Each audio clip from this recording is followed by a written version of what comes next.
All right, well, this is a unboxing of the Specialized SL2 S-Works from 2008. Apparently, apparently so, the notorious best bike they ever built. But let's take a look inside. Um, First time really seeing this. Could be broken down.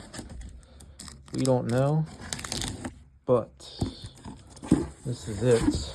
Came from across another state, but yeah, as it looks to be, it is broken down for sure.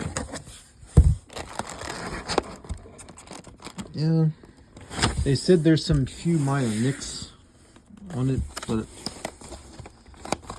not too sure. But we will investigate later for sure. Super light though, like having it in person is just so interesting because it was such a large package and then it's like it weighs like nothing. But pretty cool. But I'm gonna probably assemble this and put it together.